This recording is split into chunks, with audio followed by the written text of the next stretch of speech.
Hello everyone, আসসালামু আলাইকুম। আজকে আমি কী করছি তাই থাকছে সারাদিন। এই তো ঘুম থেকে উঠে গিয়েছিলাম 3টার দিকে, তখন মেবি 3:30 বাজে। আমি বেবির সাথে একটু খেলাধুলো করে আমি চলে গিয়েছিলাম আমার মার বাসায়। তার জন্য আমি রেডি হয়েছি। এই যে বোরখা করে রাখলাম, বোরখা পরেও রেডি হয়ে গিয়েছে, অ্যান্ড ব্যাগ ট্যাগ গুছিয়ে ফেলেছি। আমি এখন চলে যাব আমার আম্মুর বাসায়। বাবুকে তার দাদির কাছে রেখে এই তো রাস্তায় আমাদের হাজি সেলিম কলেজের পাশেই আমাদের বাসা। এই তো আম্মুর বাসায় যেয়ে আমি খেয়ে দিয়ে আম্মুর সাথে একটু গল্প টল্প করে বসে রয়েছি। এই তো ভিডিও করছিলাম তখন। তারপরে কি করব, শাওয়ার নিয়ে তো চলে গেলাম। এই তো শাওয়ার নিয়ে এসে আম্মু বললো চা খাচ্ছিলাম আর বাইরে ওয়েদারটা দেখছিলাম বিকেলবেলা।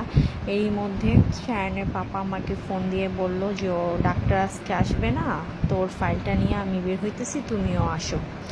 তখন ও ফোন দিলেই যে বের হয়ে গেলাম। ডাক্তারের ফাইল থেকে ওষুধ নিয়ে নিলাম ওর জন্য।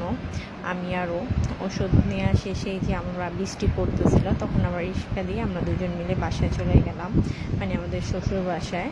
আমার শ্বশুর বাসা আর আমার আম্মুর বাসা খুবই পাশাপাশি, তাই যাওয়া আসা কোনো ব্যাপার না। এর সন্ধ্যার পর এই যে আমার বড় বোন বা আমার ননাস, আমি আপু বলি, সে আপু রান্না করতেছে সন্ধ্যার নাস্তা আইটেম।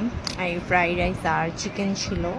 এই সন্ধ্যার নাস্তা খেয়ে বাবুর সাথে আমি একটু খেলা। আজকের ব্লগ এই পর্যন্ত।